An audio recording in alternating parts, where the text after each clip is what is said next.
to the transportation and then the board in mid to late April.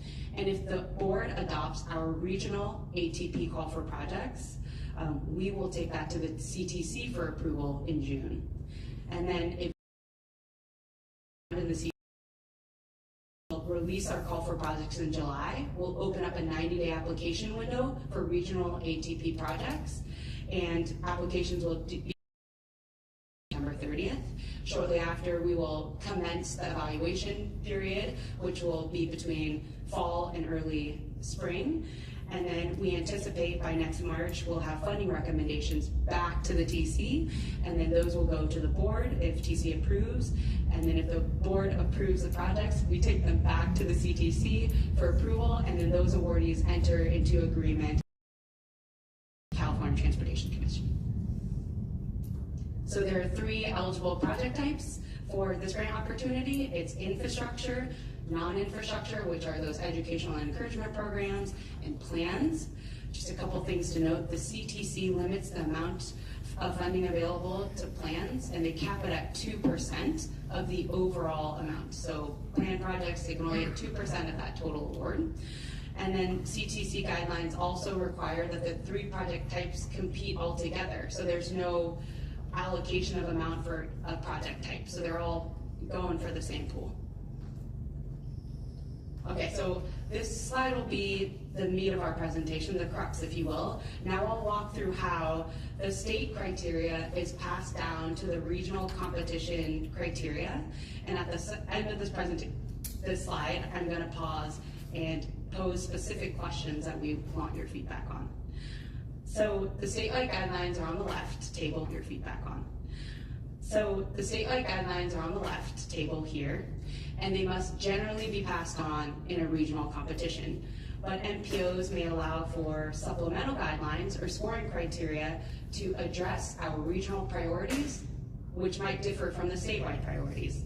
But any changes that we make, again, like I described earlier, they have to be approved by the CTC.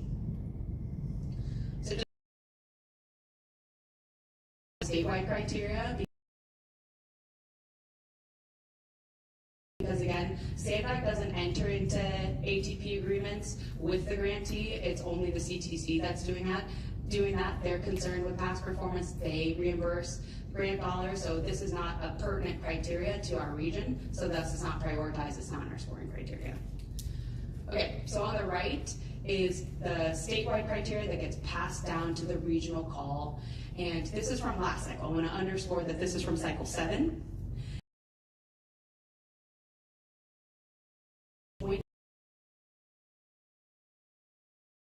It's possible, and the weighting are different. Included in the purple text are criteria that are unique to the state. In cycle 7, the call broke out the statewide scope and plan layout consistency criteria, and then we broke it out into 2 different criteria, cost effectiveness and project readiness. And that was to ensure that regional projects that were selected for funding were cost effective, that they were ready to be implemented or shovel ready, and are located in areas where the project will have the greatest benefits to the surrounding communities. And also for over a decade, our demand analysis criteria has successfully prioritized regional projects in high density areas. Given the current regional landscape, however, should we evolve our criteria to better balance high density demand with safe, connected, and accessible infrastructure in other communities, like rural and suburban communities? So we're looking for TC's guidance on the draft regional cycle 8 scoring criteria, here, shown here, to ensure alignment with the region's priorities, and we specifically invite feedback on the following: prioritizing, changing, or potentially eliminating criteria, so which criteria needs adjustments to maximize our regional impact. We want you to look at the regional additions, so that's the purple text here. Revisit, do these proposed additions in the purple still align with our current needs? And lastly, scoring structure. So consider revisiting the weights, right? The percentages in the parentheses here, and the total points. We have total points as 200. The state has 100. Do we want to change that? And also, we apply a minimum point threshold for funding eligibility, and the state doesn't. So in cycle 7, we require that projects had to score a minimum of 60 points to be even considered for funding, which in the grand scheme of things could be considered low out of a scale of 200. So is that something you want to consider changing as well as a minimum threshold? So keep these questions in mind. We'll come back to these questions at the end of the presentation that will allow for public comment. So I want to turn to another requirement by the state. So I mentioned earlier that the ATP requires that 25% of funds, they have to go to a disadvantaged community. And on this slide is a map that identifies disadvantaged communities, or DACs, using only one criteria of the CTC's criteria that are available in their guidelines to qualify as a DAC. So here we're just illustrating only the California Communities Environmental Health Screening Tool 4.0, or CalEnviro-Screen, better known as CalEnviro-Screen.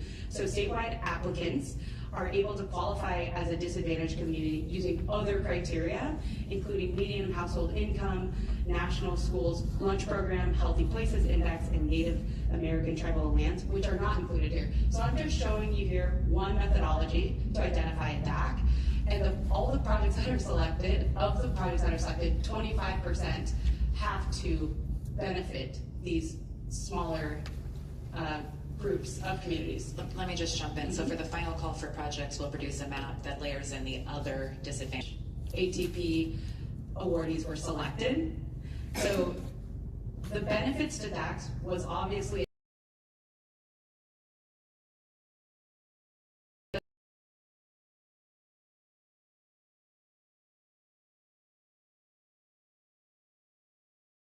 the project results. When they were awarded, we did receive comments about the results, about the awards were concentrated near or south of the 8 freeway. So there was this desire that was expressed for regional grant programs to consider this criteria to lead to better geographic distribution outcomes. Right, so the comments asked that this feedback be incorporated into future rounds of competitive grant cycles that are administered by SANDAG. So SANDAG took that TC action to heart, and we incorporated geographic distribution into the latest cycle of this Transnet Smart Growth Incentive Program, which was held last year. And what that does is it spreads funding across different regions or different parts of the entire region to ensure that resources reach a variety of communities and that all of the funding isn't concentrated in a specific area, right? So this slide just generally shows how geographic distribution works and how it was deployed for smart growth. So there's 8 hypothetical projects by 6 hypothetical cities with random scores, right? So in the purple squares are the second highest rated projects for cities A and city B.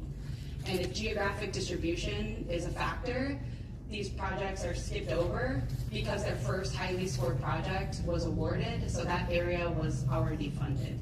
So this hypothetical scenario, only $500 was available, so you can't go back to the top of the list and consider city A's project A or city B's project B, right? So, oh, sorry, I'm moving it too fast. So factoring in TC's comments from regional ATP cycle 7, we included geographic distribution in the draft call for projects for cycle 8. And that's attachment 1 and geographic on whether or not to include geographic distribution, right? So we're presenting this methodology to be clear and to be transparent to all prospective applicants and to ensure understanding. Again, I'm going to underscore, if a city has multiple applications, they may be passed over for funding if geographic distribution is a requirement, because grant programs will use it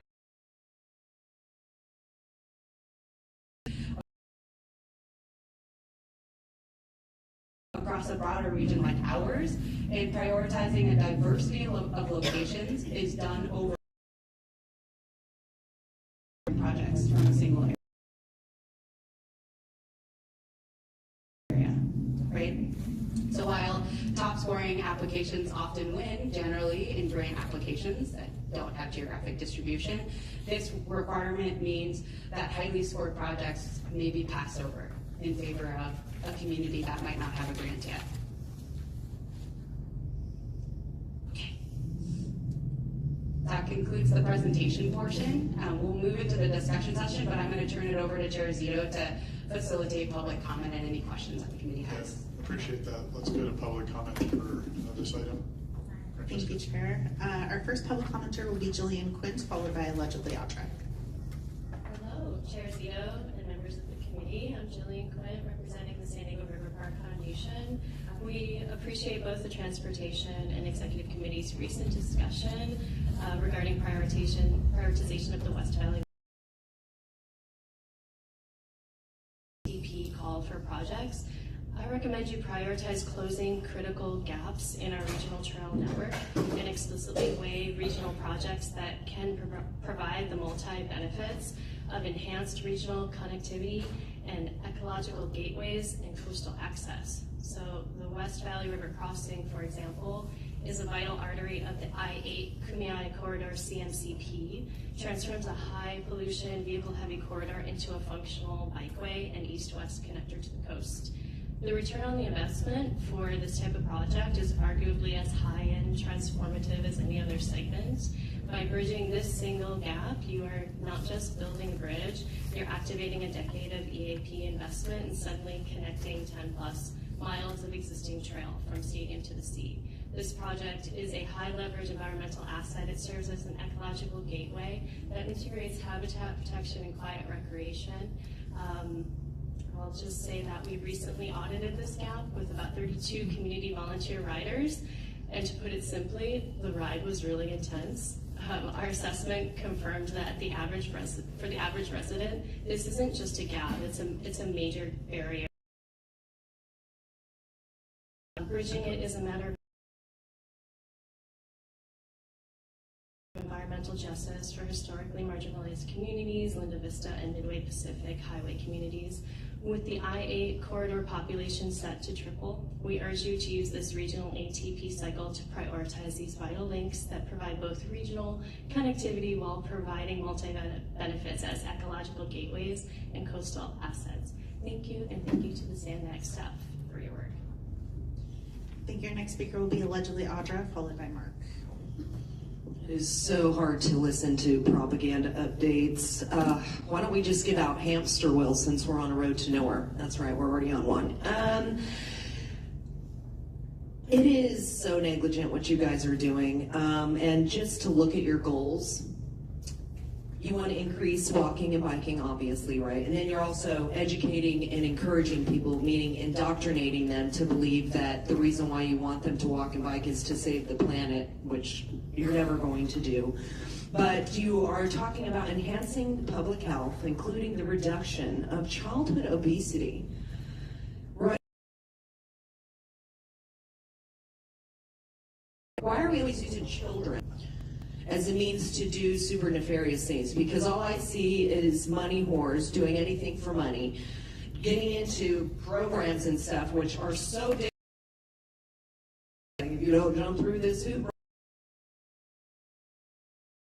right, you're not going to get it. I mean, but why again are we using children like there's some crazy obesity problem with children?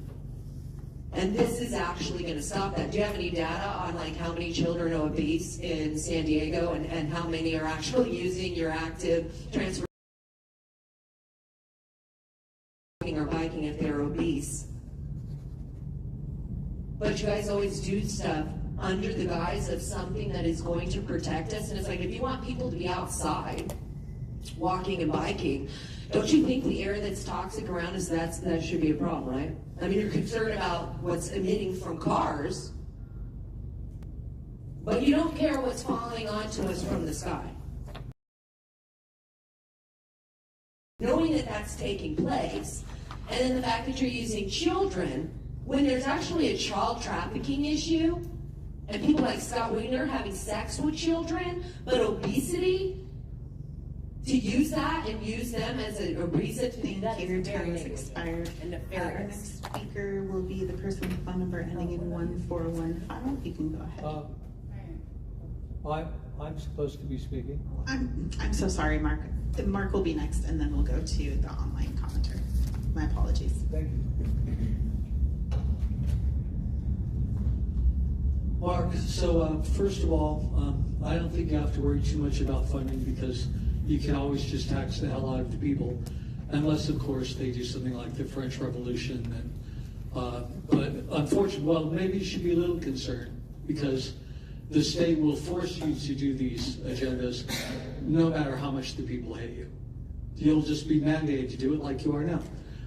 So I guess there should be some little concern on your part.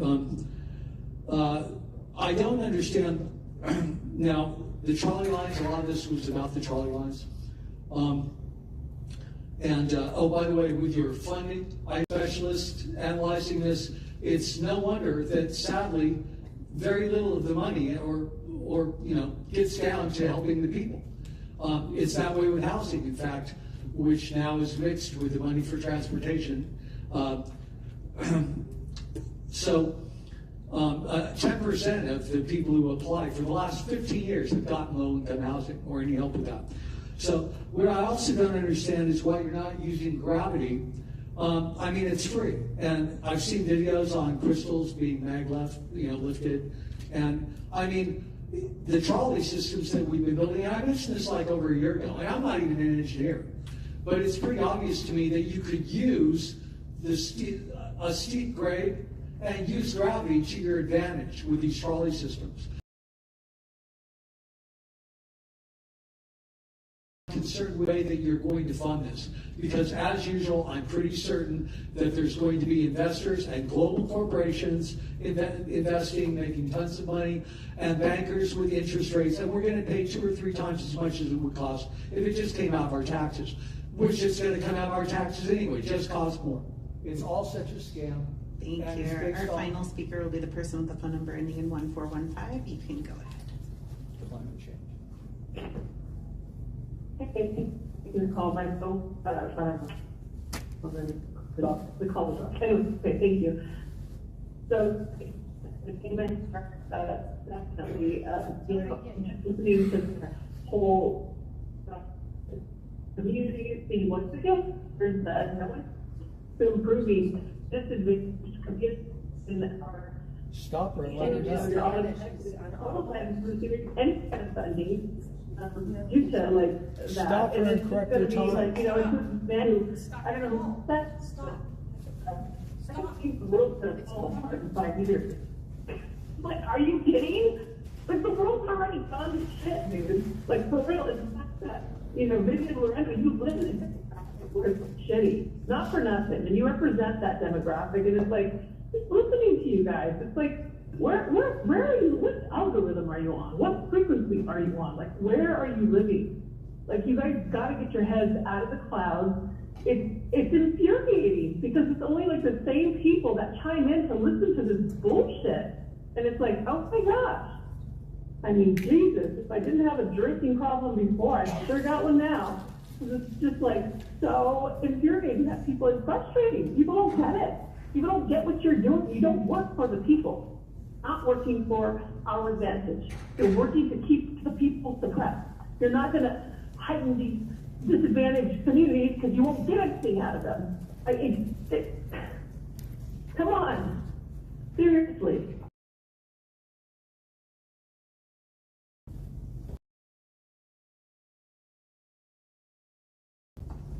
That concludes the public commenters. Awesome, great, thanks for that. And I'll start out by saying, Goldie, that was an impressively clear, direct, and transparent presentation. So I very much appreciate the way that came across very well. I figure probably the best thing to do is to go back to slide 8, and that's the first area that you were looking for feedback on, and perhaps see if anybody in the committee has any comments on what they're seeing on this slide. First, was that slide 8? Sorry. Okay. That doesn't look right. We're in a time warp. So yes, here was the first one. So I think I heard you say you were just looking for input on the actual points here, on whether or not the purple items were there, the weights of the points, and the other one that I captured was a minimum threshold. I don't know if there are other things you were hoping to get. Yeah. distribution if we want to. That's, I think, slide 11. But yes, thank you. And if we can just make sure that we point out, particularly on the slide shown here, the changes. You're a little quiet. Sorry. Yes. Thank you, Sherry. Yes, the changes are highlighted in purple. So these are the things specifically that are carried into the regional criteria that are not specific to the state. So for the two, the cost effectiveness and project readiness, that is Standac's way of interpreting one of the state criteria by breaking it up into two specific criteria. And then the demand analysis, the one that has the question mark, that's the one that is completely an addition. Regionally, it's not captured at all in the state criteria. So that's the one that Goldie spoke about. That's really focusing on places where it's high density, more urban, and giving points to those types of projects.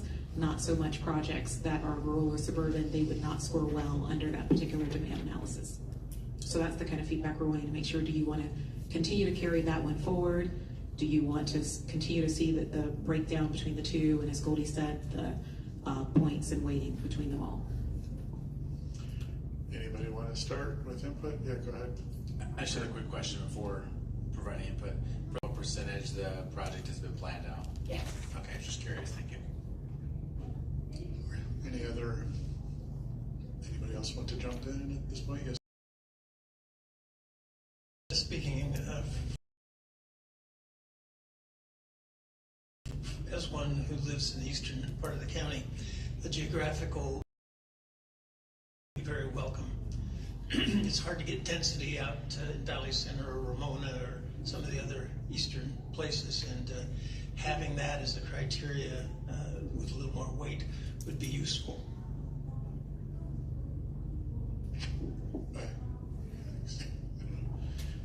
Just for clarity, it's with the way it's implemented right now, it actually isn't a weight in the scoring criteria. It's just how the projects are selected to force more geographic distribution. But your inputs are, you're wanting to be able to factor in geographic distribution in some form or another. Yeah.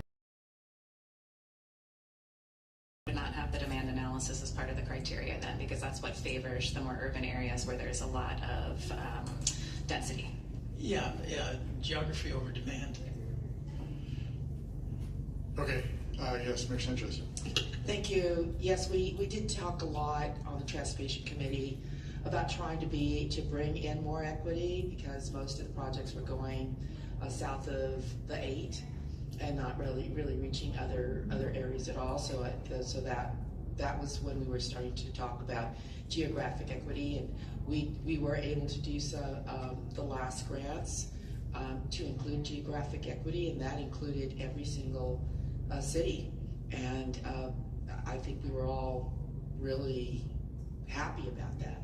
So I think that I would agree that having the highest density, that means that as much as I understand that has been traditionally where all the money has gone, that it's not reaching the other areas at all, and they're very needy. There are areas that have, I think what was mentioned was lower income areas, right?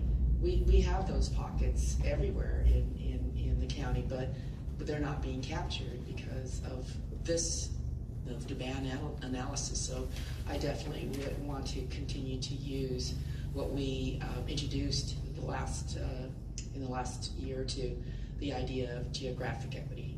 So that would be taking out demand analysis. And I do want to clarify, 25% of the funding has to go to those state identified disadvantaged communities. We apply geographic equity or distribution to the remaining funds beyond the DECs. I want to make sure that's clear. Right.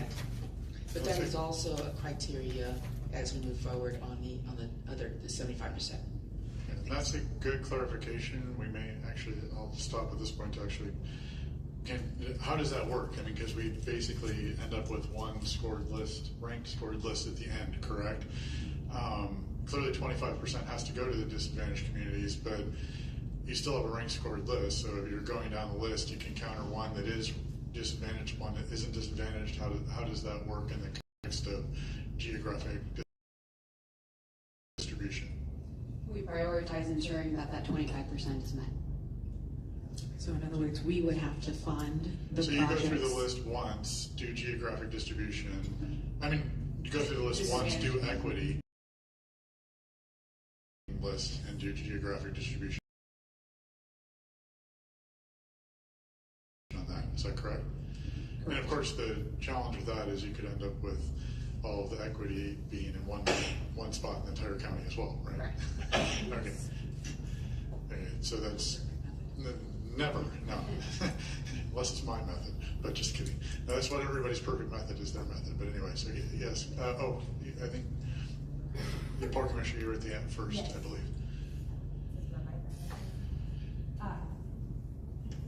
I just wanted to consider criteria that improves connectivity to major employment and visitor destinations, including port properties and waterfront parks.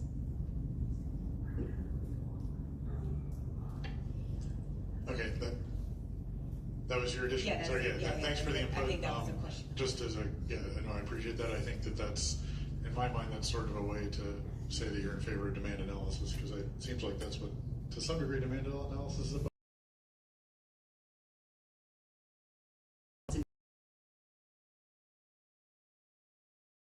That's good. This component. Yes.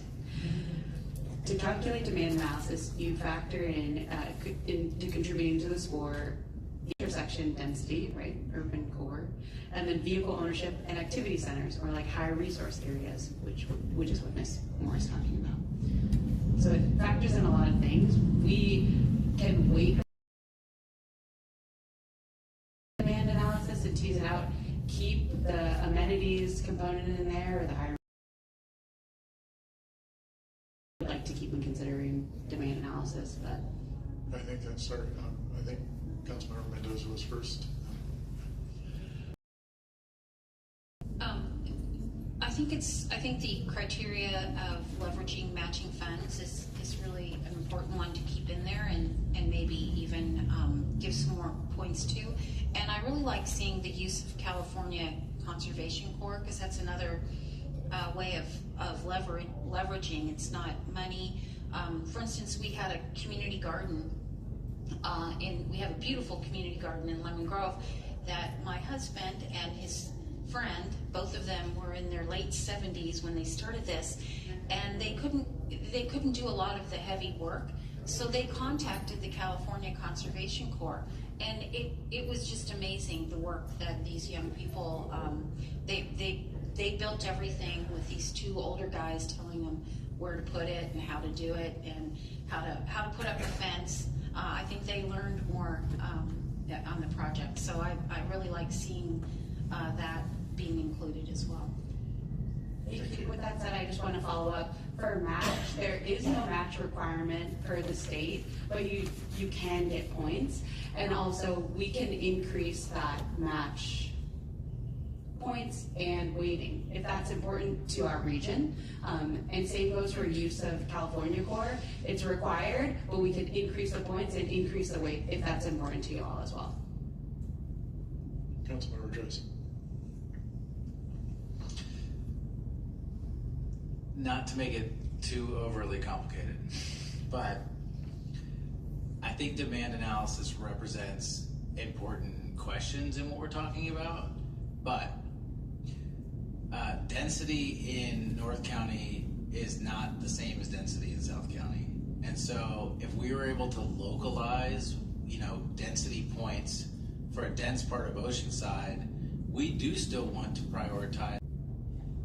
We could probably go back and talk with our data science team and see what we could do in terms of how that would shake out in terms of the analysis. And if they could really separate the densities, it might be a little difficult. Thank you. Others have comments they want to add in at this point? Thanks for the input so far. I'm not sure you have enough feedback. I mean, from my perspective, it is kind of interesting. I think I guess from the public speaker's comment, I mean, would closing a critical gap or actually completing a regional network component fall into any one of these scoring categories? Project connections. Project connections. Yeah. Okay, so So we have that, and it is clearly at this point under the proposed amount, very high scoring criteria, correct? So that's good to see. Thank you for that. My looking at this, I find it interesting that the geographic distribution, and it's been brought up, demand analysis. So if we're going to leave demand analysis in there, which I think I can support at this point in time, I would want to keep in geographic distribution, because that will then cause that to happen. I also do think that it's worthy considering, I don't know, potentially we can see how it comes out this time, but having some sort of geographic distribution applied to the 25% that has to be disadvantaged communities, so that, for example, we know that that maybe should just be the distribution that is used by our board representation here, correct? You have coastal North County, South County. So the East County, is one of 5 regions as opposed to one of 20 or 18 and 19 cities, right? So to try to get disadvantaged communities before more. And also from my perspective, I also do agree that 60 out of 200 seems like really low for a minimum score. I don't know. Nobody else addressed that. I don't know if people are interested in changing that or not. I would be more inclined to say, well, at least get to 50%. So 100 out of 200, but I have no idea if anyone else has any input on that. You go ahead, Steve. Yeah, I agree. I think 60 is way too low. You'd never make a decent grade in school with that kind of score. Right. Eric, did you have a comment? Yeah, do you have ones that have scored that low been funded because they were so high on the other that waste staff's time because they don't get funded? I don't know. For a quick reference, for cycle 7, everybody scored above the 60. Above 60. So everybody made the threshold. So what threshold? 60. That's No, 60. No, he's joking. Oh, sorry. I apologize. But if we raise the threshold to something like 50%, then a couple of jurisdictions would have fallen out. Yeah, I guess for me to be able to understand where that threshold goes, I have to see the projects within it, so it's a little bit harder for me to make that determination now. Yeah, I'm not going to fall on the sword on that one, under the assumption that we'll likely always have more projects than we have funding. So the worst ones are going to fall off the bottom naturally anyway, and it sounds like, but once again, it seems like maybe that's something that could be part of the analysis of this round, saying, okay, here was the scoring, let's take a concrete look of what actually did get funded and see if we think that makes sense. But because it's weird to have a threshold if it's meaningless, because everybody's going to make it anyway, right? So either. Just wanted to share that in addition to getting feedback from all of you, and you are very important, we're also talking to all of your staff and all of the local jurisdiction staff as well to get feedback. So that is something that came up in one of the workshops that we did with staff, a belief that we should have a higher threshold, and we're hearing kind of similar themes that we've been hearing from your staff. Okay. I don't see it. Did you get enough feedback? I don't see anyone else up here right now. Yeah, one thing I think about community member choices and making sure that funding gets in each quadrant. So that could be laid into geographic distribution, right? So X amount of projects are in North County, X are in South, like just some food for thought, right? About what you may see so that there is equitable distribution, but also ensuring the most quality projects in those sub-quadrants are awarded. Right. Which I think you're close to this. Thanks for that. Okay, this was just a discussion item, so we will go ahead and move on to. So thank you again. That was a really nice presentation. Very well done. We will go ahead and move on to item number 6, which is the Caltrans 2026 look ahead, and I believe Ann Fox is going to kick this off for us. Yeah, I will. As we have Alan coming up to ready. It's been a little while since we've been here presenting on what we have going on in Caltrans, and so as part of a commitment to CalSPOR, to SANDAG staff, and to this committee to come back more regularly and kind of report out on the status of what we have going on in our projects and programs. We're here today to do just that, talk a little bit about what we have going on in 2026 with our programs, with our projects, starting more broadly with who we are as Caltrans, how we plan, we fund, we build, we maintain our state highway system infrastructure.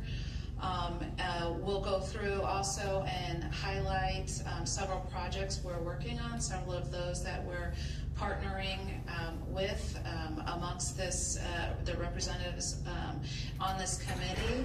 And with that, I'll turn it over to Alan Kossoff, our Chief Deputy for our capital program. Thank you, Ann, and good afternoon. Thanks for having us. As Ann said, we want to just touch on who we are, just as a reminder. Monsoon in the desert, lion's share of what we do.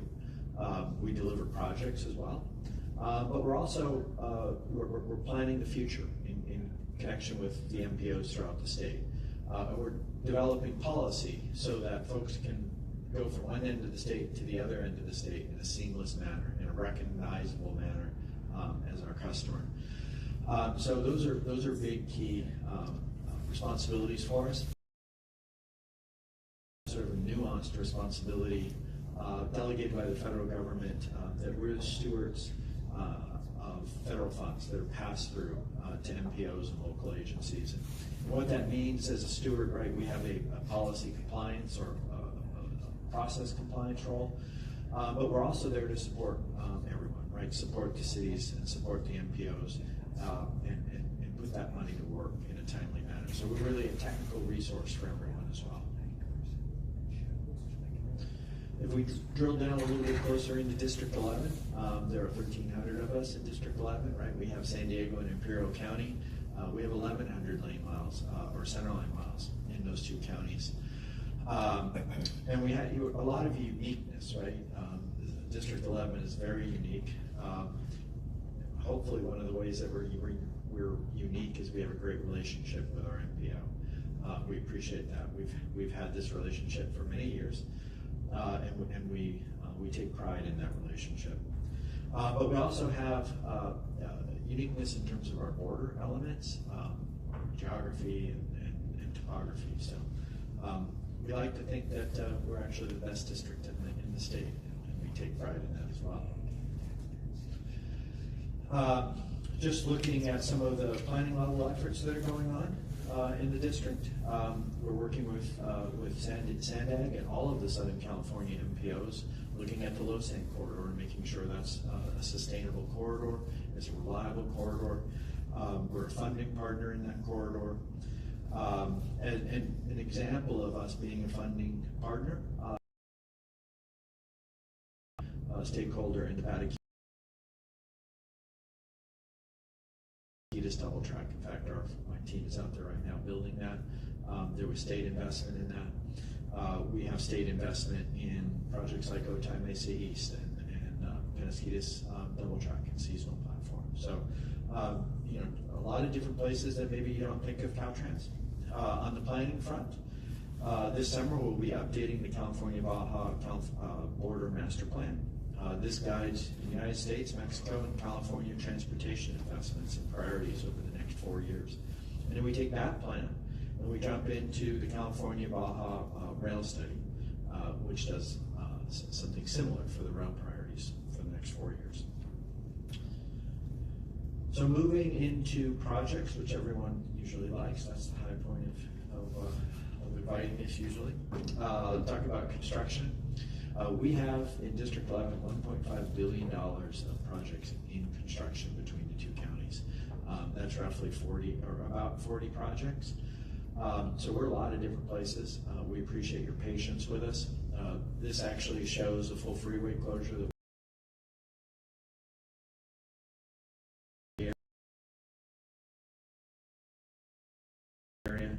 a few months ago. A lot of our construction is really focused on asset management, and that's replacing worn out culverts, which was what that closure was in Mission Bay. A lot of slab replacements, fixing curb returns, ADA compliance, complete streets, and it's really spread throughout the county. We have about $300 million of asset management just in the 805 corridor alone project. And then we've got, in the rural area, we just started 94 188. And so a lot of that money, we've been under construction for about probably 12 months. So we've got another 12, 18 months on a lot of those projects. So I do want to point out 2 upcoming full freeway closures, just to keep folks in the loop. End of April, we'll be doing a culvert replacement on 805 at Governor. And that'll be a full freeway closure over 2 weekends. And so there'll be one direction, third weekend in April, and then the other direction last weekend. I also want to point out that this year we'll be wrapping up the Clean California program. In San Diego, that was 34 projects worth $28 million. And it really taught us a lot about how to better integrate and how to be better neighbors with communities, and how to integrate community enhancements with our asset management projects. And this is an example of something we recently did in Barrio Logan, connecting Sherman, both sides of I-5. And we had a project there to rehab the deck, the bridge deck, and also the fence and the lighting needed to be repaired. A lot of those pedestrian overcrossings are not very user-friendly. And during that time, we worked with the community and sort of asked the question of the contractor, could we integrate art into the bridge deck repair? And the community came up with this as the design, and the contractor said, yeah, we can do that. So this is kind of a pilot for us, and hopefully we can get some long.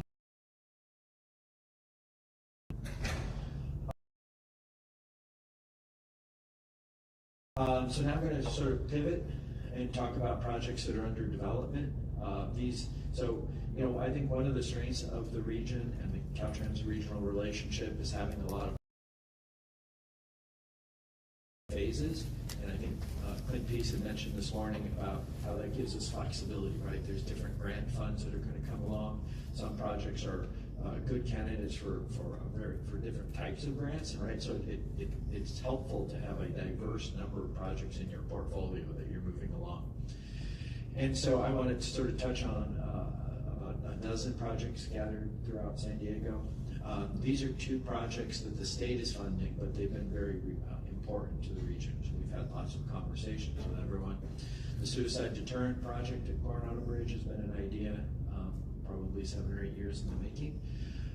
And really great news on that. We're wrapping up the design as we speak, negotiating the price with a selected contractor, and we'll be in construction by the end of the year. So that project is getting close to the end of the delivery pipeline. Probably at the beginning of the delivery pipeline is it's also time to restore and rehab the foundations on the Coronado Bridge. And concurrently with that, we're relooking at the fenders on the columns, and informed by a lot of the problems that they had in Baltimore. Boat ships are designed differently than they were when we first designed the bridge, and so we're reevaluating the fenders. This is a very complex project, right? Any job you're in the water, but also we need to make sure that the operations of the bay is not impacted either with naval or goods movement. So we had a public scoping meeting earlier or late last year, and we'll have the document out on the street, environmental document, in January 27th. So currently looking at different alternatives. We haven't really zoomed in on or focused in on a foundation repair alternative. As I said, it's fairly complex. I'll bounce into East County for a little bit and talk about the projects that are underway there. 67 highway improvements. We've had lots of great conversations. The technical studies are wrapping up, and we hope to have the draft environmental document out for public comment in the summer of this year. And I'll make a general comment about all of these projects because, as a group, these are all very large projects, right, and very costly. And one of the things we've talked about in here is also looking at phasing. So all of these projects have a sort of a 2050 vision, and then how do we, what can we deliver? What's good bang for your buck in phases that build you a foundation? Ultimately, we can get to the 2050 vision, but we don't have to build it in one fell swoop. And 67 is a good example. Earlier in the environmental process is the 52 operational improvements. This would get us managed lanes, 2 managed lanes over the hill between Santee and I-15. Looking at various variations of that as well. Public scoping meeting later this summer. On 94-125, good news there. That's a project that we already sort of had a conversation about. What if we split it into 2 pieces? And the good news here is that phase 1, which kind of builds the aux lanes in Spring Valley, La Mesa, that project is completing design and utility relocation plans next week. As a matter of fact, we're hoping to declare victory on that design set of plans and go into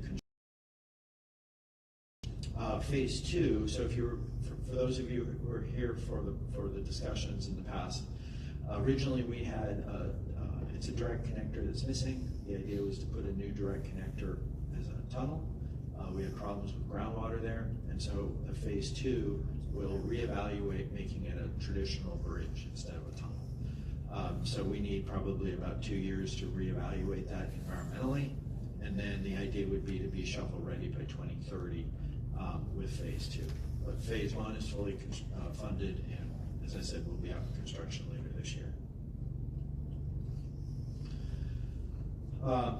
In central and southern San Diego, I just point out a handful of these projects in the interest of time. But one of the big themes is in the project delivery pipeline is closing some gaps in the managed lane system.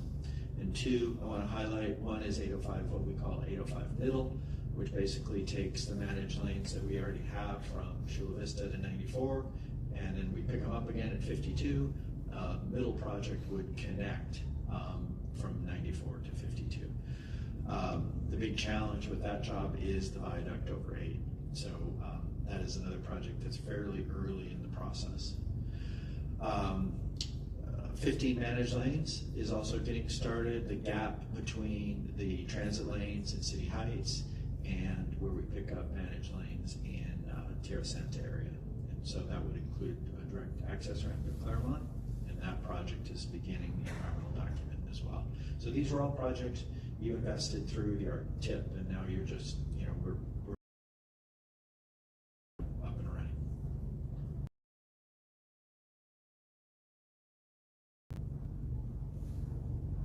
And then lastly, I'll look at North County. Mayor Sanchez had mentioned extending the HOVs, or the managed lanes, I should say, from 78 to 76. That's a project that you funded design on. We will be shovel ready. Construction is not funded, but we will be shovel ready by the end of 2027. That's the plan. 578. Signal, right? We're 78 tries to get onto 5, and congestion backs up on 78. So this project would address the congestion caused by that signal, as well as constructing 3 miles of managed lanes on 78. That project is beginning the environmental process, more or less. And in fact, we have a scoping meeting planned for May. That's our first major milestone for the project. 78 managed lanes, right? That would connect the work that we're. So our perspective was that first on the 2 ends, on and off the interstates, the north-south interstates. And so 578, 1578, and then close the gap in the middle. So the middle is the farthest behind. The good news is that 1578, we put the draft environmental document out last year, and we're going to certify that document here this summer. And so we're already thinking about what's phase 1 look like, and hopefully it'll be a seamless transition from certifying that document and beginning the phase 1 design.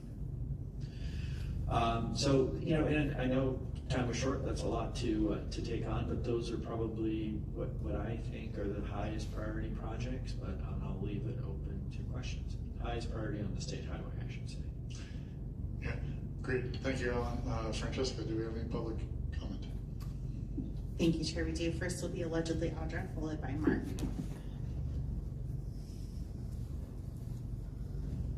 2050. Oh, it's so interesting. Why don't we look into things like making our roads stronger using, I don't know, something like graphene or MAC. It's 8 times stronger than graphene, and it actually stops whatever material you put it in from cracking. You know, it's like we basically build things like really crappy, and then it gets used a lot, and then nobody keeps up with the infrastructure, and then decades down the way, like it just costs more and more money to even just put in stupid, you know, the slurry seal and stuff like that. I mean, it's like we work against our ability to actually provide something that is going to have a lifetime use instead of the lifetime use being like 2 years. And then with all of this implementation of electric vehicle infrastructure, or these, you wanting to do the fleets for heavy duty trucks, like how are the roads going to be able to even sustain that if we can't even, you know, make them have a long lifespan? I just feel like it's a lot of money that gets passed through all of the time, and it's nothing that's really providing us with something that's sustainable. And, you know, and you're looking at, you know, the border master plan, I feel like, why don't we, you guys should be trying to implement something where if we're trying to reduce greenhouse gases and Mexico has no emissions like we do, then you should be charging cars that come into San Diego from Mexico that are not registered in America and don't have the same emissions requirements. Because otherwise, no matter what you guys do, you're never going to meet the goals. You can stop that from happening, not encouraging more of it. Our next speaker will be Mark, followed by Consuelo.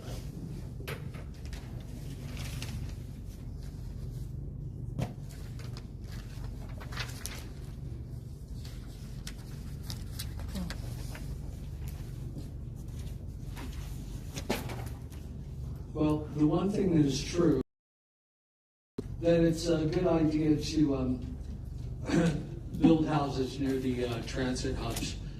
Pretty much everything else is just made up. Now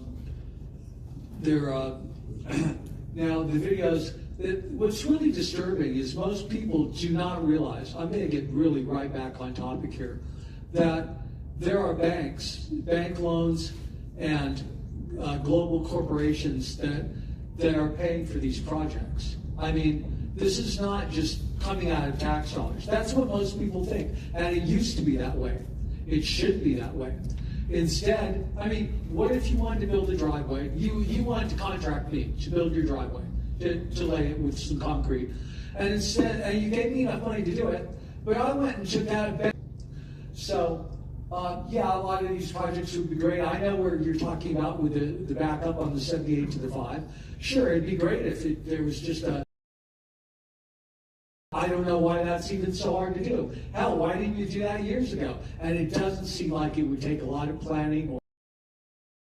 I don't like the bus lanes, a bus that comes by every 50 minutes having an entire lane, and maybe I could get a $400 fine. So absurd, such a scam. Roundabouts, nobody likes them. They're definitely more dangerous, a lot more confusing than anybody could be coming from any direction. But you guys think that's safer?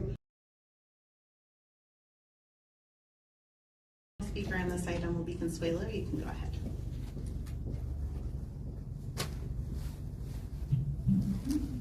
Consuelo here. Yeah, yes, I can't agree anymore with the previous concerned citizens.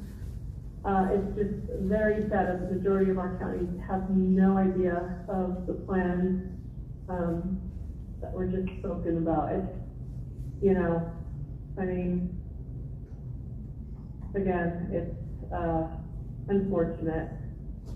that we have so many people who are affected by the things that you guys do, and they literally pay for their own enslavement.